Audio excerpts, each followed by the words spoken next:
Hi, I'm Tim, welcome to our channel, and thanks for logging on. Today we have an uncommon matchup. The Tudor Heritage Black Bay Chronograph versus the Grande Seiko Spring Drive Chronograph SBGB003. It's a matchup of column wheel vertical clutch automatic chronographs with 3-day power reserves and water resistance to spare. Let's discuss the less common watch, because I like to start these comparisons with the less familiar timepiece, and this SBGB003 certainly is that. It is darn hard to find a Grande Seiko Spring Drive chronograph that is just a chronograph. That's to say, the vast majority of the Spring Drive chronographs are also GMTs, so an apples to apples, or at the very least fruit to fruit comparison between a Grande Seiko Spring Drive and a Black Bay chrono is difficult, but I've pulled it off with this 44mm SBGB003. Stainless steel and substantial. The watch is an automatic spring drive chronograph, and on my 16cm circumference wrist, it is full of figure. It's an oversized watch, no doubt. 44mm in diameter, 14.7mm thick, and two ways to measure it. Lug to lug,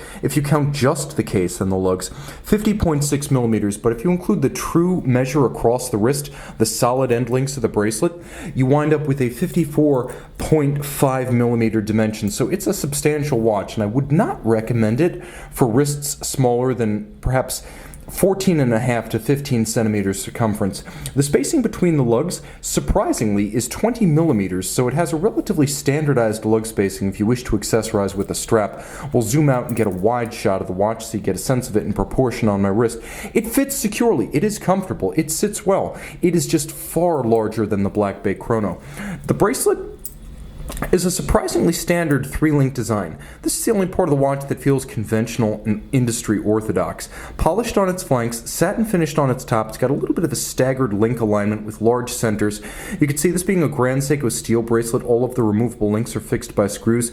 You've got one half link on each side of the clasp, and then you have 4 different anchoring points inside of the clasp if you want to size without removing links. Twin trigger design, nice flat profile. The clasp is simple, sturdy, and handsome. Quite secure when closed. It gives way to a set of end links that nicely trace both the slope of the lugs and the contour of the case.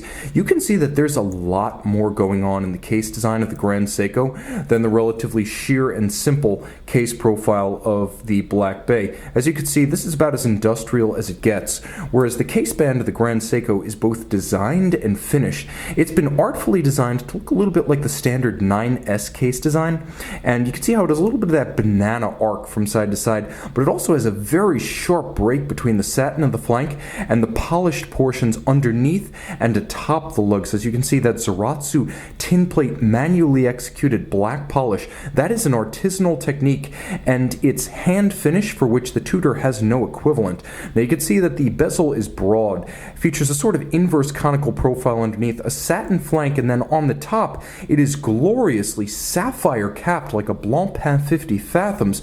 Quite gorgeous. It has a sort of gray-green slate coloration of the tachymeter base beneath. The sapphire is box section handsome and expensive. A lot of money was spent on the sapphire, but not nearly as much as was spent on this dial. You can see all of the indices, the aperture for the date. You can see the hands at center, the Seiko logo, all beautifully hand finished with diamond polishing using diamond tipped hand tools. So although a power tool is involved, it's guided at the micro level by hand by an artisan who only performs these operations. Again, advantage Grande Seiko. You'll also note there's a power reserve scale and a constant seconds, and though the dial looks chaotic at first glance, it's quite logical. You have the chronograph functions on the right side. On the date side, you see 30 minutes, 12 hours, chronograph center seconds, and then you have constant seconds at 9, and the 3-day power reserve down at 7 o'clock. Screw down crown, you can see there are little sort of flat top pushers. They're not domed style, they're not mushroom, they're sort of a piston design. And turn it all over, you can see the glorious caliber 9R 84, 9R84, a very impressive 3-day spring drive automatic, and you can see the unidirectional governing wheel. It has no motors, it has no batteries, it has no capacitors. It has only the energy in the mainspring barrel to drive the hands, and that drive also activates a quartz oscillator by creating an induced current as that governing wheel drives in a single direction, and that's why you have both the perfectly smooth sweep of the seconds hand as well as quartz-like precision with mechanical watchmaker-built, watchmaker-adjusted sole, accuracy of plus or minus 15 seconds per month. You also get, if you look carefully, a traditional vertical clutch column wheel chronograph. You can see the column wheel, you can hear it. And there's a vertical clutch, just as you'd find, for example, on a Rolex Daytona or the Tudor Black Bay, which means you can leave the chronograph engaged without any additional wear and tear to the movement. You can also engage it without any jump or stagger to the seconds hand. Very impressive. You also get the quick set date, and you get the stop seconds function when you pull the crown. 100 meters, water resistant, and nicely executed. It's a handsome 41 jewel movement. Jumping over to the Black Bay.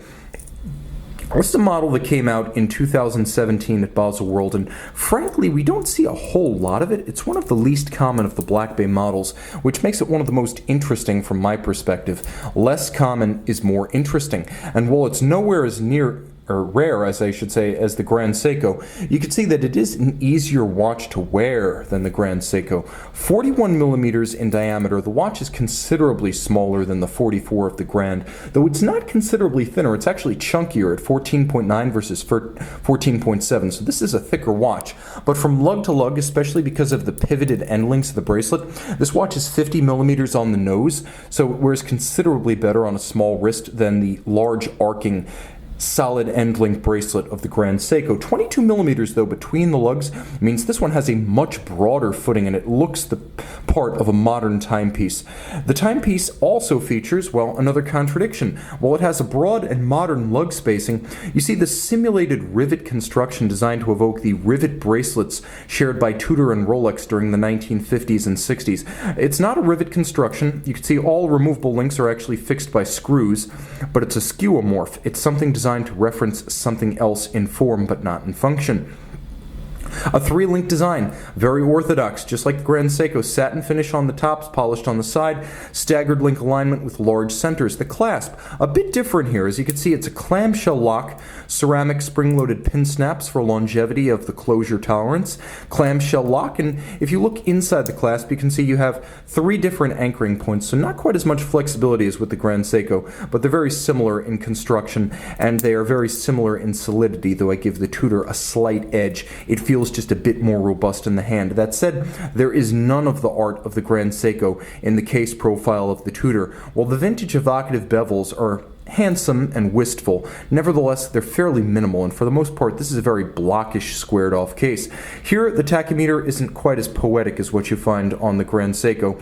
As you can see, there's a tack, true, but it's a conventional satin finished metal bezel. The dial is matte, although it does feature applique indices. They're flat, they lack the luster, the gleam, and the three-dimensional quality of what you find on the Grande Seco.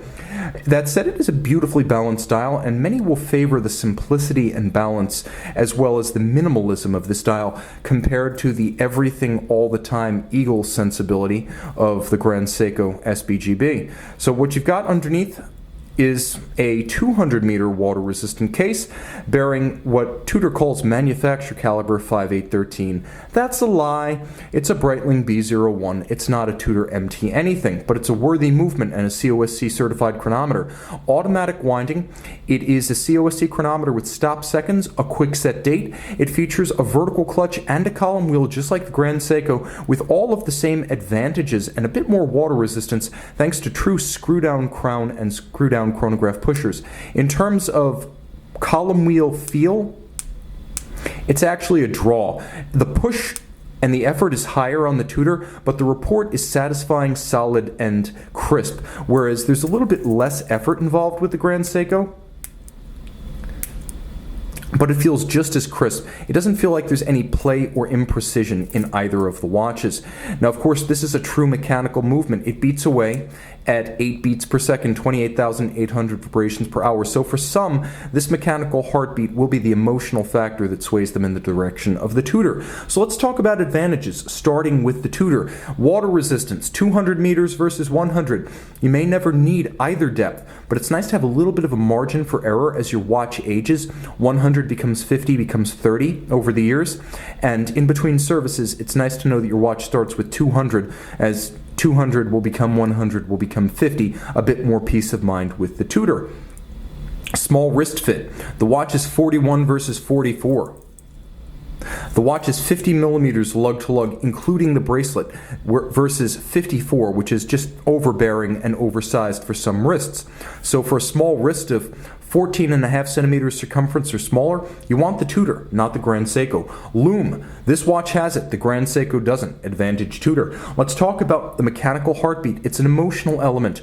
The Grande Seiko is more precise. Spring drive is more innovative. But a lot of folks want to hear the tick-tick-tick, or if we were in Europe, the tick-tack of their watch against their ear. And let's talk value. A watch that sells for $5,100 new and $3,700 to $4,000 pre-owned, whereas the Grande Seiko, though no longer available, though you might find a few examples still with dealers, sold new for $6,500. Pre-owned, these sell for $5,500 to about $6,000. So if you want to get into one of these watches, you're going to get into one of these watches for less if you pick the Tudor. Bracelet and clasp. Though the quality is comparable, that fitted both bracelet and clasp to the Tudor feels more substantial. There's a solidity and resilience that inspires confidence here, and I don't feel the same in the Grande Seiko, which has a bit more play, a little less heft to it, and yet has to retain a larger, heavier watch. I just like the quality of the clasp and the bracelet here a bit more than the Grande Seiko. So let's talk about the Grande Seiko and what it does right. First, precision. Whereas a COSC chronometer like the Tudor is accurate to -4 + 6 seconds per 24 hours as tested, this is a watch that's accurate to ±15 seconds per month. Advantage Grande Seiko. This is a technology that from the first concept to the automatic execution was in development from 1977 to 2005. Why? Because it's really darn hard to make something like spring drive, which is why only Seiko, Grande Seiko, and in 118 copies, Piaget, of all companies, have managed to pull off this technology. It's completely innovative, unique, distinctive of the brand, and if you want it, you've got to get it from these guys. Again, unless you seek that one weird white gold Piaget.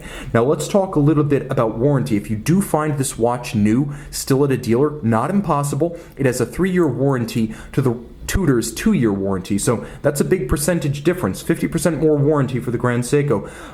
It has power reserve indicator, and again, if more is more in your philosophy of watchmaking, then having that extra complication means advantage Grande Seiko. Let's talk about the hand-finished case. That is truly satisfying. True hand finish on your watch, and not tiny components inside the watch, giant external components. You also have hand-finished features on the dial furniture, the aperture for the date, the indices, the hands. Gorgeous and meticulously hand-executed by an artisan who only makes those parts. Finally, the sapphire-capped metallic tachymeter. How rich, how luxurious, and again, completely absent on the Tudor. Let's talk about Rarity. It's hard to find pictures of this watch on the internet, much less find an example for sale or on the wrist of another enthusiast. There are far fewer Grande Seikos than there are Tudors in the world, and on an annual basis, the same is true. But you take this one model, the SBGB003, and compare it to any Black Bay, even the Chrono, this is exclusivity such that you may never see another example. There are plenty of Tudor Black Bays out there. Finally, wrist presence. If you like big and bold, this is the one for you. So which do I go for? Well, personally, I'm not all about big, bold, and wrist presence, but the richness of the Grande Seiko, it feels and looks richer and more special. There's an occasion about this watch, a joie de vivre about its look and ambiance that's missing with the rather industrial and rote Tudor. And I like the technical innovation, proficiency, the imagination behind the spring drive, and the fact that it does bear real-world fruits in precision. So while I'm going to miss the loom, and I do have a smaller wrist, between these two, Grande Seiko for me. You guys let me know in the comment boxes below which of these two watches would you choose if it were your own money on the line.